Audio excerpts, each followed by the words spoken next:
Donc c'est parti. Donc, chers amis, bonjour. Chers champions, nous allons vous demander de vous présenter un par un. Et sachez que les questions qui vous seront posées sont tout simplement des questions que nous avons reçues via la page Facebook de l'UTPMA. D'accord? Donc on commence honneur aux dames, puisque l'UTPMA c'est honneur aux femmes. Donc notre chère marraine Mélanie Rousset, je te laisse le soin de te présenter. Merci. Bonjour, Mélanie Rousset et j'habite dans le Beaufortin. Voilà. Je fais du trail pour le plaisir. Un beau village d'ailleurs. Oui. Arèche-Beaufort pour ceux qui ne le savent pas. Voilà. Au pied de la Pyramenta. Irina Malejenoc, voilà, j'ai 45 ans, j'habite dans les Alpes de Haute-Provence, une vallée un peu perdue et sauvage, mais assez propice au trail pour faire des belles balades. Et je suis très contente de revenir en Auvergne. Bonsoir à toutes et tous. Je m'appelle Dawa Dasiri Sherpa. Je viens de Népal. J'habite en Haute-Savoie, côté de Genève.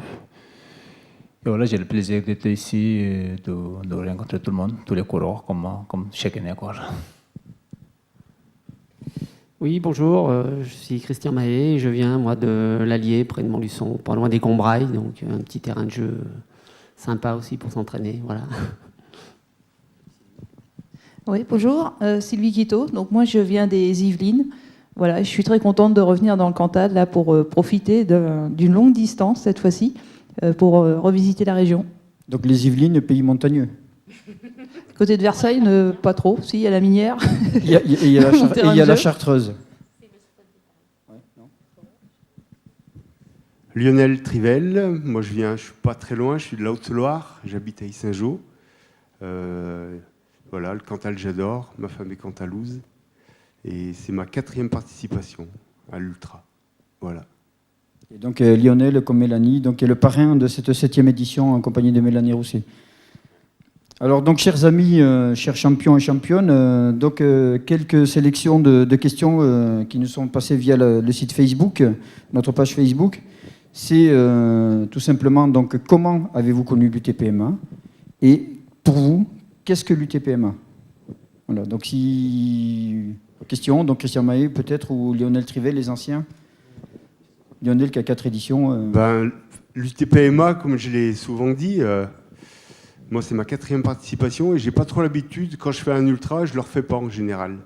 Mais moi ça fait 14 ans que j'ai la chance, cette année j'y suis pas, mais j'ai eu la chance de parcourir pas mal le monde en fait, grâce au team.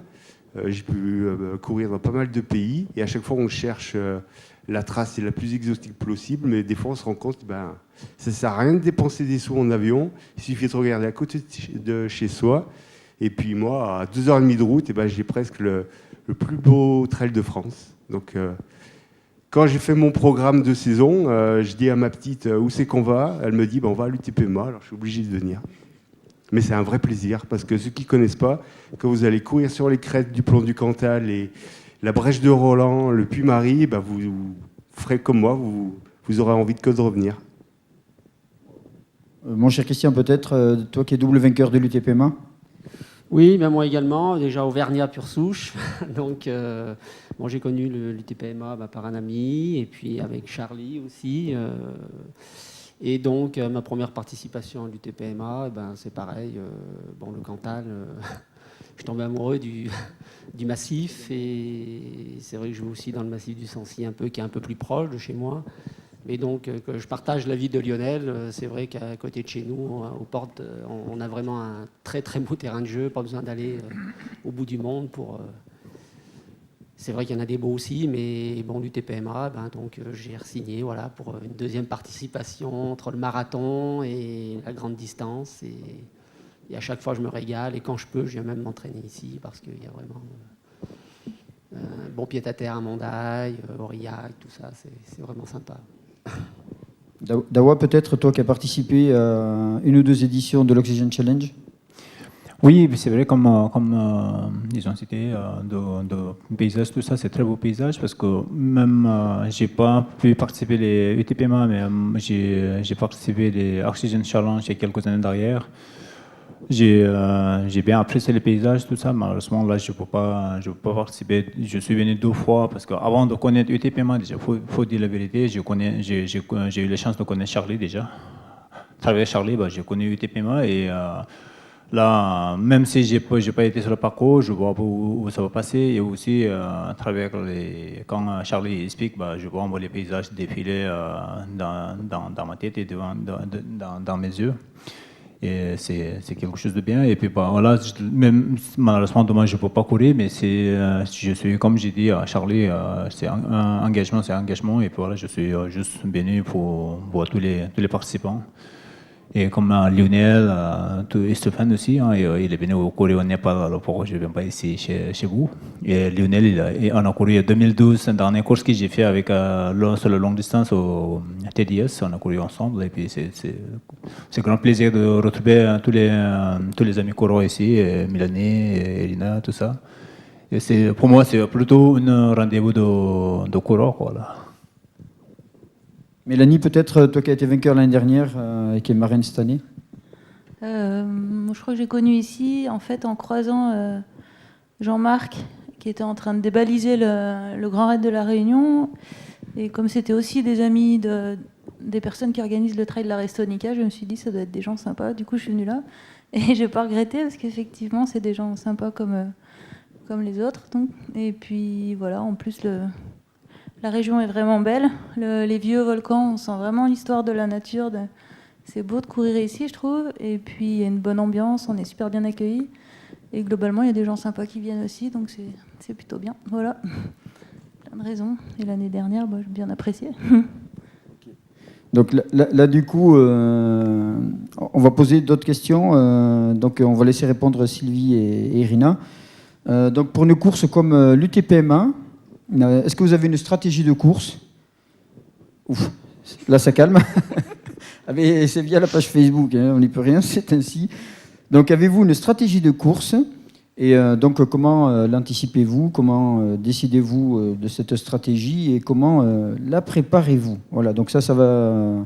c'est la question du jour. Donc avez-vous un thème d'entraînement? Est-ce que c'est un objectif de l'année? Est-ce que c'est sur des cycles d'entraînement de 6-12 semaines? Voyons. Voilà. Ils veulent vous découvrir. Bon, j'aurais préféré la question précédente, mais voilà, je ne suis pas quelqu'un de très stratégique en course. J'ai toujours couru pour le plaisir et au feeling. Donc voilà, nos stratégies, pas de plan. J'organise ma saison en fonction des activités sportives, de la météo c'est très varié et je ne suis pas très structurée. Sylvie, peut-être? Sylvie? Moi, c'est pareil. Je n'ai pas de stratégie. En général, c'est d'aller le plus vite possible pour ne pas traîner en route, on va dire, parce que ça génère de la fatigue. Et puis c'est se faire plaisir, quoi. C'est de profiter, quoi. Puis après, ça va être suivant le terrain, vu qu'à mon avis, il va être un peu boueux. Donc, on va gérer le capital énergie pour que ça tienne jusqu'au bout. Voilà. Et après, le résultat, il sera ce qu'il sera. Donc en gros, ça passe ou ça casse, si c'est pour aller le plus vite possible? Oui, c'est ça. Voilà. Non, puis j'ai vraiment envie de... En fait, j'avais adoré le teaser. D'ailleurs, c'est pour ça qu'on est venu à 4 de la région, là. Parce qu'on cherchait le trail du club, on va dire. Enfin, le trail de l'objectif de l'année. Et puis, j'aurais dit, moi, j'ai fait celui-là. J'ai fait le marathon de la Jordan en 2015. J'avais bien aimé. Si vous voulez y retourner, voilà. Et puis, ils ont regardé le teaser. Ils ont dit, ah oui, ça a l'air d'être bien. Je dis, bon, allez, hop, on y va. Ok. Donc pour info, tu avais gagné le marathon de la Jordan en 2015. Et après, donc pour les autres, est-ce que vous avez une stratégie? Toi, Lionel, qui connais le Cantal? Ah bah oui, j'ai une stratégie, mais je te la dirai pas. Ok, donc ouais, mais les autres sont pas là, donc c'est bon. Là, il n'y a aucun qui court l'ultra. Les hommes qui sont à côté de toi ne courent pas l'ultra. Non, c'est pas une stratégie, mais moi je connais bien le parcours, donc je sais que jusqu'à Velzic, faut pas s'enflammer parce que ça commence vraiment à Velzic, la course. Donc les 16 premiers kilomètres, c'est tranquille. Et si on ne se gère pas, ça peut être... Ça court tout le long, il n'y a qu'une toute petite bosse, ça s'appelle Oyel, là. Voilà, il n'y a que ça où on marche. Sur les 16 premiers kilomètres, il n'y a qu'un passage où on marche. Donc on peut y laisser des plumes parce que parfois c'est même un peu roulant. Donc je sais que sur cette portion, c'est cool. Et la course commence vraiment à Velzic. Voilà. Après, ça dépend de plein de choses, hein, de la météo, de la forme du moment, voilà. Après, il y a plein de petites stratégies en course qu'on met en place en fonction de ce que l'on ressent. Donc ça s'appelle s'adapter à la course Tout à fait. et à l'environnement pur. D'accord. Christian, toi, ta stratégie, t'es un peu comme Sylvie peut-être? Non, bah après, bon, dans l'année avant, c'est déjà de la préparation aussi à l'entraînement, hein, du travail. Voilà, donc en cycle d'entraînement, voilà, c'est ce que demandaient sur la page Facebook. C'est ce que vous avez des cycles, je sais pas, de 6 semaines, 10 semaines, 12 semaines Oui, bah, il y a du travail de foncier avant. Quand on se prépare pour une distance comme ça, il faut quand même faire du foncier, s'affûter, pas trop Donc, non plus et tout. Être, et donc une des questions était, et du foncier à haut niveau, c'est quoi pour vous du foncier à haut niveau? bah, de la Voilà, borne, même si pour vous, vous n'êtes pas haut niveau, c'est quoi du foncier pour vous? du kilomètre, il faut faire un peu de borne. Avec l'entraînement croisé, bien sûr, hein, pour éviter aussi les blessures, le vélo. Voilà, et puis monter crescendo, quoi, avec des courses de préparation un peu. Et puis, pour que ça, justement, pour prendre du plaisir sur un travail comme ça et tout, c'est à l'entraînement qu'il faut aller se faire mal un peu pour justement prendre du plaisir aussi le jour de la course, hein. Après, il peut y avoir des aléas, mais si on met tout ça bien en place, normalement, ça passe, hein. Et puis une bonne assistance aussi, hein, sur la grande distance comme ça, c'est important aussi, quoi. Savoir qu'on est en confiance avec où on va retrouver un point d'assistance, suivant la météo, suivant. En parlant d'assistance, vous avez tous une assistance là sur l'ultra? Voyons. Mélanie, peut-être? Non, pas du tout. Un sac à mi-parcours, ouais. Irina, peut-être? Non. Enfin, Devant toi, mon mari et mon fils sont là, mais c'est pas que je souhaite pas, mais je préfère qu'ils fassent autre chose, qu'ils aillent se promener que de m'attendre au ravito, à l'assistance. Alors qu'ils pourraient assurer l'assistance. Si vous, quoi. S'ils ont envie, voilà, c'est eux qui décident de ce qu'ils ont envie de faire. D'accord, donc bravo. Donc Dawa, toi, en général, tu as une assistance, oui? Quand je fais des longues distances, oui, sur des grandes distances, mais bon, sur des 40 à 50 km, normalement, je n'ai pas trop d'assistance. De toute façon, il y a les ravitaillements, même s'il y a l'assistant, en bas, on ne mange pas plus que qu'est-ce qu'il y a, quoi. De toute façon, aujourd'hui, sur le ravitaillement, il y en a tout. Et comme Elena a dit, s'il y a une assistante ou un assistant, c'est sûr qu'eux, ils attendent, il faut que coureurs ils arrivent, ils perdent leur temps. Et moi, personnellement, je préfère que tout le monde profite de la course différemment que attendre un endroit, quoi, là. D'accord. Donc, deux autres petites questions qui sortent de ces questions. Vas-y, excuse-moi, Sylvie. Alors moi, c'est pareil, j'ai pas d'assistance, mais par contre, j'adore recevoir des petits SMS d'encouragement, parce que j'ai dit à 2-3 personnes, mais en général, ça court l'information que j'allais faire cette course, et donc je m'attends demain à avoir mon téléphone qui fait bip bip assez régulièrement, et puis quand on a un coup de mou, on regarde le petit texto, et en général, ça relance le moteur, et ça repart, j'en double. Donc je les remercie déjà d'avance de m'envoyer des petits SMS, ça me fera vraiment plaisir. Donc là, on sent quelqu'un de dynamique à travers Sylvie. Deux petites questions concernant l'équilibre familial. Donc, c'est-à-dire quand on est sportif de haut niveau, même quand on n'est pas sportif de haut niveau, ça veut dire quoi? Quand on fait de l'ultra, ça veut dire de longs entraînements, donc du foncier, comme vous disiez tout à l'heure. Quand on travaille sur la vitesse, ce sont des séances plus courtes, mais quand on travaille des séances longues, donc comment arrivez-vous à trouver un équilibre familial? Parce que c'est la question. Et après, professionnellement pour certains, comment arrivez-vous donc l'équilibre familial, l'organisation professionnelle et bien sûr le temps imparti au sport qui on imagine pour vous, doit être hebdomadaire de 10 à 20 heures en fonction de chacun d'entre vous, en séance. Qui c'est qui veut y aller? Lionel? Allez. Alors pour moi, j'ai un métier en fait qui va me permettre de m'entraîner. Je suis sapeur-pompier professionnel, donc j'ai des créneaux pour m'entraîner mes jours de garde. Et puis quand je suis de garde 24 heures, le lendemain j'ai du repos, donc quand ma femme travaille, ma fille est à l'école, c'est facile pour m'entraîner. Donc je peux faire des longues séances pendant ces moments-là. Après, j'aime bien me programmer ce qu'on appelle des périodes où je sors de la maison. Là, on va partir à Font-Romeu 15 jours. Et on s'organise de telle façon qu'on va faire des randonnées ensemble. Moi, je vais peut-être partir plus tôt le matin. Maintenant, ma fille, elle est un peu plus grande, donc elle marche. Donc on arrive à faire des randonnées. Moi aussi, je vais courir. Là, il y a 3 semaines, je suis venu m'entraîner sur le plan du Cantal. Et ben, j'ai fait une sortie de 5 heures et elles ont fait une randonnée de 5 heures. Voilà, chacun y trouve son compromis. On fait comme ça. Et, voilà, il faut trouver un bon équilibre. Voilà, il faut que tout le monde trouve sa part. Alors, j'ai pas trop de contraintes familiales. Mon vélo est toujours d'accord pour sortir, donc je fais beaucoup d'entraînements croisés et du vélo taf notamment. Donc le matin, j'arrive en vélo. Le midi, je fais la séance courte, donc effectivement intensive. Le soir, je rentre en vélo, je pose le vélo, je pars courir. Et puis là, 2 heures, 3 heures, enfin voilà, j'ai le temps. D'accord. Donc Christian, toi, tu es... Oui, bah moi, au niveau contrainte familiale, moins aussi. Mais c'est plus, bon, professionnel, j'essaye de m'adapter les séances courtes dans la semaine et les séances longues le week-end, quoi. Et comme je suis dans l'industrie et tout, c'est compliqué, quoi. Voilà, j'ai pas d'horaire aménagé, donc faut s'organiser, mais bon, on s'organise. Et c'est surtout pour la récupération, quoi. C'est bien beau de s'entraîner, le travail et tout, mais bon, faut faire attention, quoi.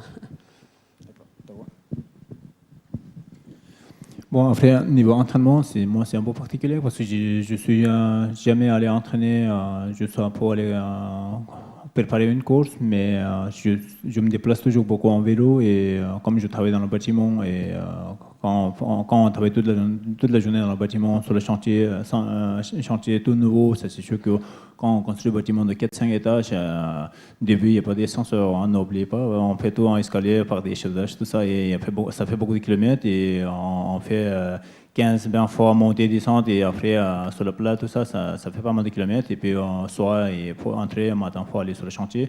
Ça me fait 12-15 km de vélo. Aller-retour, ça fait une trentaine de kilomètres et puis ça m'a suffi.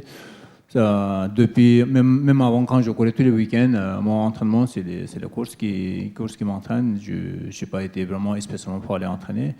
Mais voilà, après, moi, je ne dis pas à tout le monde pour pas aller entraîner, mais ça dépend qu'est-ce qu'on fait. C'est sûr que quelqu'un qui est assis dans le bureau toute la journée, c'est sûr qu'il faut aller entraîner parce qu'au moment de départ, ça réconfort un peu plus. Et aussi sur le parcours, on est plus confortable et on sait quelle vitesse on va aller et quelle distance on va aller. Pour aussi quand on parle d'entraînement, je pense que ce n'est pas vraiment pour aller vite, mais aussi il faut chercher une connaissance de soi. Ça, c'est important. Quel moment, qu'est-ce qu'on va manger, quel moment il faut boire, et c'est une connaissance, c'est important. Mais après, voilà, il faut dire, moi, je n'ai pas forcément allé je suis jamais allé entraîner, et pas que maintenant, c'est encore moins, parce que je suis plus dans des comment dire, humanitaires, de soutien pour les gens, de projets, tout ça, que de course elle-même, quoi. Là, maintenant, je cours différemment. Voilà. Irina, ma chère. Alors moi, c'est vraiment un peu mon gros challenge, c'est l'équilibre familial, professionnel et sportif. À un moment, j'ai un petit peu trop abusé côté sportif et c'était un peu déséquilibré. Donc, on a essayé de trouver. Donc, j'ai un enfant qui va avoir 10 ans. Alors, pour faire du sport en famille, on fait du voyage à vélo. Donc ça, c'est je trouve, une super solution pour tout le monde. Après, je vais travailler le matin. Voilà, je vais travailler à vélo. Sur ma pause du midi, au lieu de manger, je vais courir. Et ensuite, avant, je faisais les sorties longues le week-end, mais c'est là où j'abusais un petit peu. Donc maintenant, je cours un petit peu moins. Je sélectionne aussi mes courses. Je suis plus boulimique de trail le week-end. Et du coup, bon, j'arrive à trouver un équilibre comme ça. Mais c'est vrai, il faut tenir aussi compte de la récup qui n'est pas facile quand on n'a pas d'emploi du temps spécialement aménagé pour le sport. Mais là, je pense que j'ai trouvé mon équilibre. J'en fais un petit peu moins, mais tout, on va dire, la table à 4 pieds, elle est stable. Donc c'est plus sélectif, voilà. Mais tu as dit un mot qui était important, c'était boulimique. À un moment donné, on le devient. Voilà, bravo. Mélanie. C'est un petit peu pareil. Enfin, c'est plus facile l'été que l'hiver, parce que l'hiver, avec les journées courtes, c'est pareil, il faut y aller le matin, avant le travail, ou à midi. Moi, j'ai pas de contraintes familiales non plus. Du coup, c'est soit le matin, soit à midi. Le soir, vaut mieux pas, parce que je sais jamais si je pourrais y aller ou pas. Et du coup, en hiver, parfois, c'est dur de se lever. Et du coup, c'est vrai que ça entraîne une fatigue au long terme de faire un trop gros entraînement, presque. Il faudrait peut-être en faire un petit peu moins et puis prendre plus de temps pour se reposer, je me rends compte. Après, au niveau longue sortie, c'est aussi plus les courses Oui, ça dépend. Enfin, c'est les week-ends, quoi, les longues sorties, voilà. Résident à Rèche-Beaufort, tu as ski alpinisme directement, là. Tu es au pied. Ouais, bah, c'est pour ça que je suis venue habiter en montagne, c'est que c'est plus facile de partir de chez soi le matin pour aller courir direct dans les montagnes et on perd pas de temps, quoi. D'accord. Et donc, on va dire une petite dernière. Donc, vous, je dirais champion, et vous, donc vous représentez tous les autres, hein, il n'y a pas que vous 6, hein, ne vous inquiétez pas pour cette question-là. Donc, une des questions, c'est, après tant d'années et tant de victoires, qu'est-ce qui vous stimule donc, à continuer à courir? Voilà, après tant d'années et tant de victoires, qu'est-ce qui vous stimule à courir? La question, c'est pour tout le monde ou... Pour tout le monde, ouais. Mais toi aussi, qui as pas mal d'années et pas mal de victoires, donc qu'est-ce qui te stimule encore à... Oui, c'est vrai. Après, sans parler de victoire, hein, ça fait bientôt 22 ans de course à pied et c'est sûr que après, comme c'est chacun ses sports, hein, j'aime tous les sports, mais après course à pied, c'est des sports le plus simples et on est plus proche de la nature et comme on est né dans la nature, dans la montagne, tout ça, et justement, on a choisi moi j'ai choisi le trail parce que le trail, ça déroule souvent sur des sentiers et dans la montagne. Et quand je suis dans la montagne, bah, moi je sens un peu comme dans mon jardin, quoi. Là, c'est pour cette raison-là. Et aussi découvrir, c'est sûr, quoi, découvrir les endroits, différents endroits, parce que si je ne courais pas, je n'arriverais jamais dans la région de Cantal dans ma vie. Hein.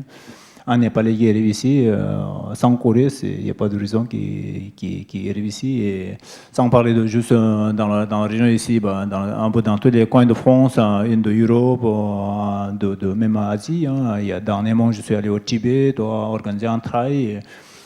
Bah, maintenant, je cours et aussi je organise. Justement, je lui posé une question. Bon, je poserai après, je laisse répondre et je poserai après une question à Stéphane et Mélanie qui sont venus au Népal. Voilà. Et c'est toujours plaisir de rencontrer aussi, hein, même si on ne court pas, tous les gens qui ont couru avant et qui organisaient comme vous, hein, qui juste arrivés ici sur le lieu de départ et arrivé et des bonjour à tout le monde, ça fait plaisir aussi. C'est partie de la course aussi, c'est pas forcément on déplace pour courir. Hein. Vas-y Sylvie. Moi, avant de gagner quelques courses en trail, j'avais fait d'autres. Enfin, j'étais partie au début. Moi, c'était cyclo-sportif, je viens du vélo en fait. Et puis après, bon, j'ai fait du duathlon, triathlon, ça marchait bien. Mais en fait, je gagne, mais en limite, je fais pas express parce que je vais vite. Bon, voilà quoi. Mais en fait, moi, ce que j'aime bien, c'est les sports nature, quoi. J'aime bien être dehors. Et comme dit Dawa Sherpa, d'avoir l'occasion quand on s'inscrit à une course, bah, je vais pas toujours celle de ma région, quoi. J'essaie justement de varier pour voir d'autres régions. Et même dans les entraînements, là, je vois à Pâques, j'étais partie sur une station de trail en Haute-Loire, pas très loin d'ici, et je me suis régalée, quoi. On découvre d'autres coins, on est en entraînement, il n'y a pas de compétiteurs, mais on se fait plaisir et voilà, on prend le grand air en plus, c'est juste génial, quoi. Lionel, s'il te plaît. Ben, je crois que c'est ce qu'elle a dit, hein, le moteur c'est le plaisir. Hein. Le jour où je me lève et qu'il n'y a plus de plaisir, ben, je me casse pas la tête, hein, je ferai autre chose. Hein. Pour l'instant, le plaisir il est toujours là, donc moi c'est un réel plaisir de venir courir, de m'entraîner, surtout de m'entraîner. Hein. Le jour où, je ne sais pas, il faudra me botter les fesses pour aller courir. Alors peut-être que ça arrive une ou deux fois. Hein. Il y a des fois, voilà, mais il ne faut pas qu'il y ait de lassitude. Il faut qu'il y ait de la diversité. Et la discipline nous offre pas mal de possibilités là-dedans. Donc voilà. Alors moi, ce que je recherche, j'ai toujours recherché, mais que je recherche peut-être encore plus maintenant dans le trail, c'est le partage. Donc retrouver des coureurs que j'ai connus il y a longtemps, rencontrer d'autres, et le partage de paysages. En fait, j'attends beaucoup des organisateurs de nous proposer les plus beaux coins de leur région. Et quand je viens sur un trail, c'est vrai que j'attends de faire un beau parcours. Donc que ce soit un petit côté nouvelle aventure et voyage. C'est ça mes grandes motivations. Après la course à pied, comme disait Dawa, c'est un sport qui est simple. Donc on n'a pas trop de matériel à gérer, pas trop de choses à nettoyer. On peut partir à tout moment, même si on est en déplacement, on prend ses baskets, on part. Quand on court sur des crêtes, comme je pense on va courir demain, on a une sensation de liberté, voilà, et c'est ça que je recherche. Vas-y, Christian. Oui, moi c'est pareil, c'est une passion, la course à pied déjà depuis mon plus jeune âge, depuis les années Benjamin minime. J'avais commencé par du cross et tout ça, donc j'ai toujours été attiré par vraiment la nature aussi, quoi. Et après, petit à petit, quand le travail est arrivé, c'est pareil, quoi. J'ai adoré m'entraîner en montagne. Les côtes, ça m'a toujours plu, les côtes et les descentes. Et puis voilà, des belles rencontres aussi, voilà, que ce soit dans nos territoires, de gens. Voilà, quoi, ça fait une diversification après les jeunes années d'athlètes, de cross. Voilà. Et donc j'y trouve encore mon compte et le physique va, à peu près, ça va, et toujours la même passion, l'envie. Donc comme dit Lionel, le jour où on n'aura plus l'envie, on passera peut-être à autre chose, mais là c'est toujours sympa. Mélanie Ça rejoint un peu ce que disait Irina, c'est déjà c'est simple de prendre une paire de baskets et de partir, d'aller en nature, de découvrir de nouveaux endroits. Et puis en trail, du coup, c'est facile parce qu'on n'a pas à se casser la tête. On n'a qu'à profiter des beaux parcours. En plus, tout est organisé. Après, c'est aussi le fait de revoir les gens et de rencontrer de nouvelles personnes qui est vraiment sympa. Et de découvrir une région de cette façon, c'est chouette. Après, je me dis, aujourd'hui, je cours. Et puis un autre moment, je ferai autre chose. Toujours en plein air, je pense, du ski, de l'alpinisme ou n'importe. Mais pour l'instant, c'est comme ça. Puis on verra après. D'accord, donc merci à vous. Donc on voit que vous êtes toujours des passionnés et que vous avez toujours envie. Et donc vous faites toujours plaisir à entendre. Voilà, donc on se retrouve tout à l'heure pour le départ. Tu veux un petit mot, Dawa? Non, je vais juste poser une question à Stéphane et Mélanie. Quand on parlait d'entraînement, vous qui êtes venu au Népal en altitude, course par étape, vous avez fait des courses par étape. Après cette course-là, est-ce que vous avez trouvé quelque chose de bénéfique ou pas pour la suite? Donc, est-ce que vous êtes fatigué? Est-ce que vous avez récolté quelques bénéfices? Parce que quand on parle d'entraînement, il y a normalement des sports de haut niveau, il va aller à altitude, entraînement, pour l'entraînement, tout ça. Ça, c'est ma question. Donc, cette course par étape se nomme le Sulukhumbu Trail, qui est organisé par Dawa en novembre. Alors, Mélanie, allez. En fait, personnellement, je pense que ça a basculé un peu. Il y a eu l'avant et l'après Trois-Vallées. Toi, c'était quelle année, Mélanie? C'était quelle année? Il y a 2 ans, 3 ans? Il y a 3 ans, je crois. 3 ans, ok. 3 ans, ouais. Alors, en revenant de là-bas, en fait, ça a duré toute l'année. J'avais l'impression d'avoir vraiment une super forme. Comme si je m'étais je connaissais pas ça avant, je m'entraînais pas trop, j'avais jamais de planning d'entraînement ou je courais au feeling, et en revenant de là-bas, j'ai eu une forme comme j'ai eu avant, et ça a duré vraiment longtemps. Et après là-bas en plus, qui était, je me suis dit que ça devait être l'altitude, le fait de courir plusieurs jours d'affilée. Puis après là-bas, il y a vraiment le côté humain qui était super. Je pense que j'y retournerai un jour. Voilà. Christian? Oui, course à étapes, je connaissais déjà un petit peu, j'en ai fait en raid multi, donc je connaissais un petit peu ça, mais Sulukhumbu, ouais, ça m'a vraiment plu le terrain déjà, très technique. Et la question que je me posais, c'était l'altitude, comment j'allais réagir à courir et tout en altitude. Et j'étais vraiment agréablement surpris, ça a bien fonctionné, quoi. Et le retour, c'est vrai que tout de suite derrière, on est en forme. Après un petit contre-coup derrière pour redémarrer un peu dans la saison, quoi. J'ai eu un petit coup en début d'année, mais c'est vite revenu et je partage l'avis à Mélanie. C'est vrai que je me sens en forme aussi et c'est vrai que ça a été bénéfique. Donc, ce qui veut dire qu'après l'UTPMA, Dawa vous invite à aller le rejoindre au Népal, participer soit au Trail des Trois-Vallées ou Sulukhumbu Trail ou même au Tibet. Oui, surtout sur le Sulukhumbu Trail, c'est à la fin de la saison. Bon, ça c'est un voyage et c'est toujours bénéfique, mais c'est moins intéressant pour la performance de la saison.